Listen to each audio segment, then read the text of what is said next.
Indian मुजाहिदीनचा दहशतवादी मोहम्मद सिद्दीकी याचा येरवडा कारागृहात नाडीने गळा आवळून खून करण्यात आला।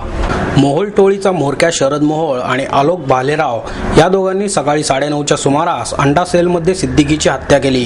या घटनेमुळे पोलीस दलात खळबळ माजली असून संपूर्ण प्रकरणाची सीआयडी चौकशी करण्याची घोषणा गृहमंत्री आर पाटील यांनी केली। याशिवाय कारागृह अधीक्षक SV खटावकर यांना तत्काळ निलंबित केले आहे। अंडा सेलमधील कैद्यांना सकाळी 6:30च्या सुमारास बराकीतून यार्डमध्ये सोडण्यात येते। त्यांनी अंघोळ नाश्ता जेवण उरकले की त्यांना 12 वाजता पुन्हा बराकमध्ये बंद केले जाते। त्या दरम्यान हा प्रकार घडला।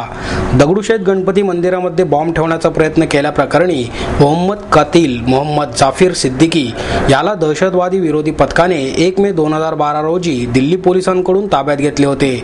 सध्या तो न्यायालयीन कोठडीमध्ये असल्याने त्याला येरवडा तुरुंगातील अंडा सेलमध्ये ठेवण्यात आले होते। अत्यंत धोकादायक असणाऱ्या आरोपींना येथे ठेवण्यात येते। सध्या स्वतंत्र बराकींमध्ये जर्मन बेकरी बॉम्बस्फोटातील आरोपी हिमायत बेग, मोहम्मद सिद्दीकी, शरद मोहोळ, आलोक भालेराव यांच्यासह 12 जणांना ठेवण्यात आले आहे। सिद्दीकी याला बराक क्रमांक 4 मध्ये ठेवण्यात आले होते। त्याच्या शेजारच्या बराकीमध्ये मोहोळ आणि इतर आरोपींना ठेवले होते। सकाळी 9:30च्या सुमारास त्यांना नेहमीप्रमाणे आंघोळीसाठी बाहेर काढण्यात आले। बराकीमधून बाहेर आल्यानंतर सिद्दीकी हा पेपर वाचत बसला होता। त्यावेळी शरद आणि आलोक त्या ठिकाणी आले। सिद्दीकीच्या पाठीमागे जाऊन पायजमाच्या नाडीने त्यांनी त्याचा गळा आवळला। काही मिनिटातच त्याचा मृत्यू झाला। येरवडा कारागृहात सिद्दीकीचा खून झाल्याचे समजतात त्या ठिकाणी अत्यंत तणावाचे वातावरण पसरले। तुरुंगामध्ये खुनाची घटना घडल्याने कैदी भयभीत झाले आहेत।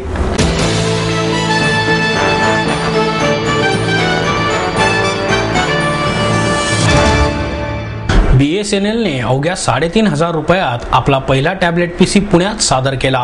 भारत दूरसंचार निगम अर्थात BSNL ने पॅन्टेल टेक्नॉलॉजीच्या सहकार्याने अवघ्या 3,500 रुपये किमतीचे आपले पहिले टॅबलेट पेंटा टी पॅड पुण्यात दाखल केले। BSNLचे महाराष्ट्र परिमंडळाचे मुख्य सरव्यवस्थापक VK महिंद्रा आणि पॅन्टेल टेक्नॉलॉजीचे संचालक विवेक प्रकाश यांच्या हस्ते या टॅबलेटचे अनावरण करण्यात आले। साधारण 3,500 पासून 15,000 पर्यंत किमती असणारी 3 मॉडेल्स BSNL ने सादर केली असून यात 2G, 3G सह वायफाय, ब्लूटूथ कॅमेरा अशा अनेक सुविधा आहेत। आपल्या ग्राहकांसाठी BSNL ने या टॅब खरेदीवर विशेष सवलती दिल्या आहेत। पुण्यात डेटा केअर कॉर्पोरेशनकडे हे टॅब्स विक्रीसाठी उपलब्ध असून महाराष्ट्रात सर्वत्र हे येत्या 6-7 दिवसात उपलब्ध होणार आहेत। यावेळी VK महिंद्रा म्हणाले, देशातील ब्रॉडबँड इंटरनेट बाजारपेठेत BSNLचा हिस्सा सर्वात मोठा म्हणजेच 66% आहे। इंटरनेट आता खेडोपाडीही पोहोचले आहे, मात्र तिथे प्रत्येकाला लॅपटॉप किंवा डेस्कटॉप वापरणे शक्य नाही। मात्र मोबाईलच्या माध्यमातून इंटरनेटचा वापर वाढला आहे, पण सर्वांनाच इंटरनेट, कॅमेरा आदी सुविधांनी परिपूर्ण महागडे मोबाईल घेणे परवडत नाही। अशा वेळी किफायतशीर किमतीतील टॅब्स जास्तीत जास्त ग्राहकांपर्यंत पोहोचू शकतात। त्यामुळे BSNL ने या साधनावर लक्ष केंद्रित केले आहे। मार्च महिन्यात दिल्लीत हे टॅब सादर करण्यात आले। आतापर्यंत 3,000 टॅब्सची विक्री झाली आहे। अशा स्वस्त आणि दर्जेदार साधनांमुळे डिजिटल प्रणालीने सर्वांना जोडण्याचे सरकारचे उद्दिष्ट साध्य होण्यास मदत होणार आहे।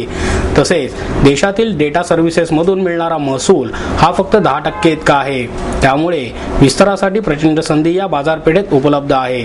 ती मिळवण्यासाठी ही साधने महत्त्वाची भूमिका बजावतील असेही ते म्हणाले। या टॅबची निर्मिती करणाऱ्या पॅन्टेल टेक्नॉलॉजी कंपनीचे संचालक विवेक प्रकाश यांनी हा किफायतशीर किमतीतील सर्वोत्तम असा देशातील एकमेव टॅब आहे असा दावा यावेळी केला। इस टैबलेट जिसकी बंडलिंग BSNL के साथ, जिस प्रोडक्ट की बंडलिंग BSNL के साथ हुई है, इसको लॉन्च कर रहे हैं। ये एक बहुत ही स्लीक मॉडल है। ये आप कह सकते हैं कि करीब लैपटॉप जितनी फंक्शनलिटीज़ देता है और 8 इंच का स्क्रीन है। Very handy product, very light product and versatile computing device in the hand of everybody we intend to offer. इसके द्वारा हम समाज के हर सेगमेंट को फोकस में ला रहे हैं। विशेष तौर से स्टूडेंट्स जिनके लिए ये प्रोडक्ट समझिए कि 15,000, 10,000, 15,000 की रेंज में ऑलमोस्ट अवेलेबल है और इसके द्वारा हाई स्पीड एक्सेस और इजीली कैरी करना, इजीली स्टोर करना, ये सारे फीचर्स के अंदर बने हुए हैं। और इसमें ये एंड्रॉयड प्लेटफॉर्म के ऊपर है, फुल्ली तरह से कंपैटिबल है किसी भी माइक्रोसॉफ्ट प्रोडक्ट के साथ ऑपरेट करने के लिए। और इसका सबसे बड़ा जो प्लस पॉइंट ले रहे हैं, हमको ये इंटरनेट की सुविधाएं और ब्रॉडबैंड की सुविधाओं को देश में दूर दराज के इलाकों में पहुंचाने के लिए सबसे बड़े असाधारण और इजीली अवेलेबल टूल के रूप में इसका इस्तेमाल होगा। ये देश में बहुत बड़ी इंटरनेट क्रांति के रूप में इसको हम देख रहे हैं।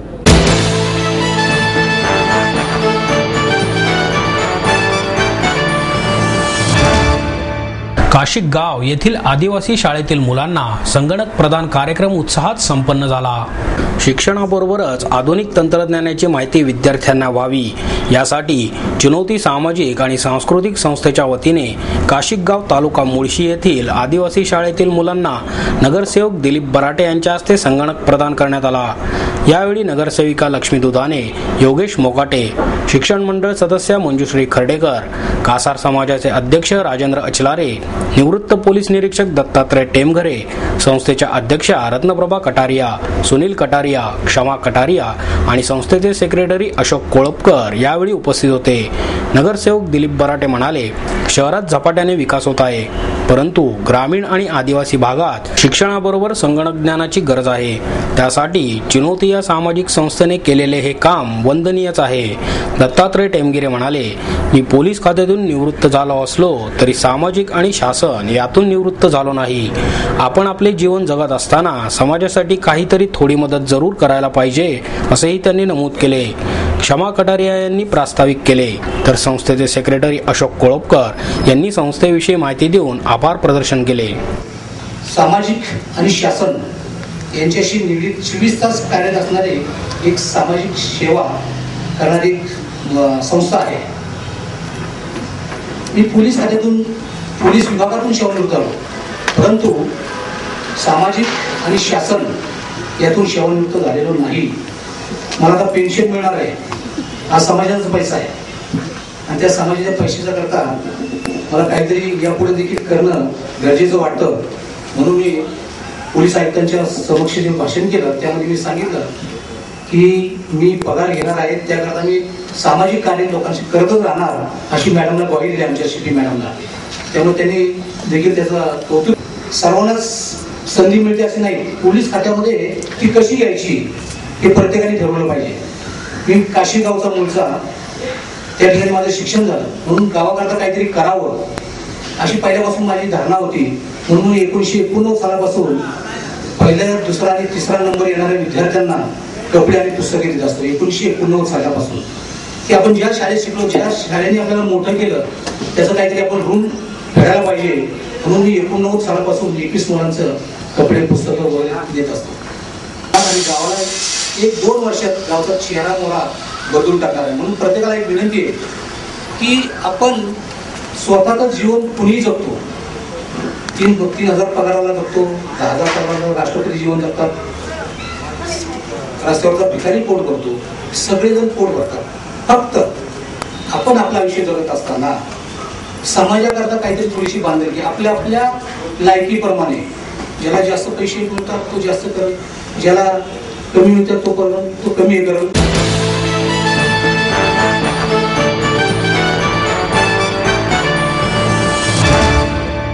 मोचीच्या वतीने पुण्यामध्ये MTV रोडीज फुटवेअरच्या नवीन रेंजचे अनावरण करण्यात आले। MTV रोडीज शोचे चाहते आता धीट, बेधडक, उत्कृष्ट छाप पाडणाऱ्या खऱ्याखुऱ्या रोडीज करता डिझाईन केलेले शूज वापरू शकतात। हे शूज MTV विजे बानी आणि रणविजय यांच्याप्रमाणे बेधडक आणि शानदार व्यक्तिमत्वांकरता अगदी यथायोग्य आहेत। ते बेधडक व्यक्तिमत्वाने आपला अनोखेपणा दर्शवतात, तसेच मोचीच्या नवीन फुटगिअरद्वारे त्यांच्या स्टाईलला परिपूर्ण लुक प्राप्त होतो। रोडीजद्वारे विशेषरित्या डिझाईन करण्यात आलेल्या मोचीज फुटगिअरचे अनावरण पुणे येथील मोची स्टोअर, अमानोरा टाउन सेंटर, पहिला मजला, वेस्ट ब्लॉक, हडपसर खडारी बायपास, हडपसर येथे साहसी आणि खेळाडू वृत्तीचा विजय रणविजय यांच्या हस्ते धूमधडाक्यात आणि शानदाररित्या करण्यात आले। मोचीचे फूड गिअर भारतातील सर्व 64 मोची द शू शॉपी या स्टोअर्समध्ये उपलब्ध आहेत। या शूजना सुविधा पूर्णता आणि योग्य प्रवृत्ती ध्यानात घेत डिझाईन करण्यात आले आहे। 350 रुपये ते 4990 रुपयांदरम्यानच्या उत्कृष्ट किमतींमध्ये उपलब्ध असलेली रोडीज फूड गिअर रेंज आकर्षक रंगांमध्ये उपलब्ध आहे। तसेच यामध्ये पुरुष आणि स्त्रियांकरता flip flops, canvas shoes, gladiators, ballerinas, floaters, casual shoes आणि बूट्स यांचा समावेश आहे। रोडीजची संकल्पना विविध डिझाईन्सचे उत्कृष्ट शूज उपलब्ध करण्याची आहे। कलेक्शनमध्ये गतिमान, बेधडक, जोखीम पत्करणाऱ्या अशा वैशिष्ट्यांच्या उत्पादनांचा समावेश आहे, ज्यामध्ये कोणतीही कमतरता भासणार नाही। यामागे सोयीस्कर, अनोखे, उत्कृष्ट डिझाईनचे फुटवेअर सादर करण्याचा विचार आहे, जेणेकरून अगदी खऱ्याखुऱ्या रोडीज प्रमाणे अनोखेपण दिसून येईल।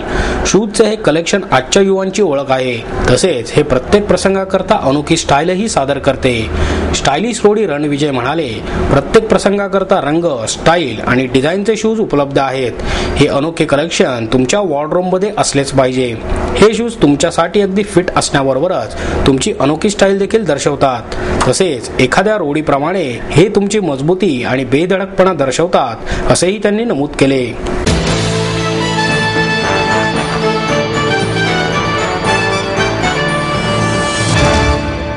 विजय तेंडुलकरांमुळे सामान्य माणूस बघायला शिकलो आणि माझे जीवन समृद्ध झाले, अशी भावना ज्येष्ठ अभिनेते सदाशिव अमरापूरकर यांनी व्यक्त केली। रोटरी क्लबच्या वतीने अमरापूरकर यांच्या मुलाखतीचे आयोजन करण्यात आले होते। ज्येष्ठ समाजसेवक डॉक्टर अनिल अवचट यांनी अमरापूरकर यांची मुलाखत घेतली। वेस्ट साईडच्या अध्यक्षा वंदना गरगटे, कर्वेनगर अध्यक्षा जयश्री धोटे, गणेश खिंड अध्यक्षा सुप्रिया काळे, पुणे मेट्रो अध्यक्ष डॉक्टर माधवी मेहेंदळे, सुनंदा अमरापूरकर यावेळी उपस्थित होते। अमरापूरकर म्हणाले, माझ्या आयुष्याच्या वेगवेगळ्या वळणांवर अनेक थोर माणसं मला भेटली। अशाच एका वळणावर विजय तेंडुलकर भेटले। केवळ बोलण्यातून नाही तर कृतीतून शिकवले, कसे वाचावे, कसे ऐकावे, कसे समजावे। माणसे बघायला त्यांनी मला शिकवले। सामान्य माणूस बघायला शिकलो आणि माझे जीवन समृद्ध झाले। माझे बालपण आणि महाविद्यालयातील शिक्षणापर्यंतचे सगळे आयुष्य अहमदनगर येथे गेले। महाविद्यालयात लक्षात आले की नाटकाशिवाय मी दुसरे काही करू शकत नाही। आमच्या गावात नाटकाविषयी खूप छान वातावरण होते। खूप नाटक बघितले, त्यामुळे प्रत्यक्ष नाटकात काम करण्यापूर्वी नाटकाविषयी समज आलेली होती। माझ्या काळ्या रंगावर मेकअपचे आव्हानच होते, ते एका सरांनी स्वीकारले आणि मला नाटकात भूमिका मिळाली। सुरुवातीला वडिलांचे प्रोत्साहन होते, परंतु मी यालाच जीवन समजू लागलो हे लक्षात आल्यावर मात्र ते माझे कट्टर विरोधक होते। परंतु बायको कमवते, मुलाबाळांचे हाल होणार नाहीत म्हणून शेवटी त्यांनी माझ्यावर पाणी सोडले। अर्धसत्य चित्रपटातील रामा शेट्टीच्या भूमिकेमुळे मला खूप प्रसिद्धी मिळाली, लोक ओळखायला लागले। यानंतर खूप चित्रपट मिळू लागले, परंतु ही प्रसिद्धी मिळू लागली तेव्हा माझे वय 32-33 वर्षे होते।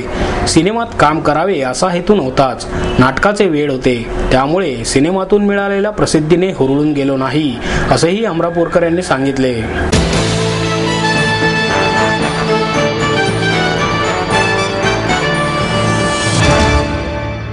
आम्ही एकपात्री या संस्थेच्या वतीने आयोजित हास्य संमेलनामध्ये ज्येष्ठ नागरिकांनी आपले कलेच्या द्वारे रसिकांचे मनोरंजन केले। ज्येष्ठ व्यंगचित्रकार मंगेश तेंडुलकर, लिज्जत पापड उद्योग समूहाचे संचालक सुरेश खोते, अखिल भारतीय मराठी नाट्य परिषदेचे अध्यक्ष डॉक्टर सतीश देसाई, संस्थेचे अध्यक्ष संतोष चोरडिया यावेळी उपस्थित होते। असावा सुंदर चॉकलेटचा बंगला, दादा मला एक वहिनी आण असे गाणारी मुलगी, श्री छत्रपती शिवाजी महाराजांची महती सांगणारा शाहीर, बेरकी मास्तर, वारकरी आदी विविध भूमिका ज्येष्ठ नागरिकांनी सर्व टेन्शन विसरून खुमासदारपणे सादर केल्या। कला सादर करताना आपल्या वयाचेही भान न राहिलेले ज्येष्ठ कलाकार विनोदी किस्से, कथाकथन सादर करीत जणू हास्यरंगांमध्ये रंगून गेले होते। निवृत्त लष्करी अधिकारी, शिक्षिका, पोस्ट आणि बँकेत सर्व हयात सेवा केलेल्या या ज्येष्ठ नागरिकांना या संमेलनाच्या निमित्ताने आपल्यातील कलाकाराला पुन्हा वाव देता आला। त्यांनीही संधीचा पुरेपूर वापर करत शाहीर, बेरकी मास्तर, वारकरी, देव, कवी आदी विविध रंगी भूमिका, विनोदी किस्से, कथाकथन, वात्रटिका, विडंबन खुमासदारपणे सादर करून उपस्थितांची वाहवा मिळवली।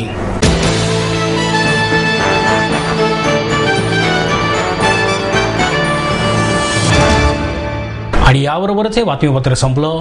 पुन्हा भेटूया उद्या याच वेळी। नमस्कार।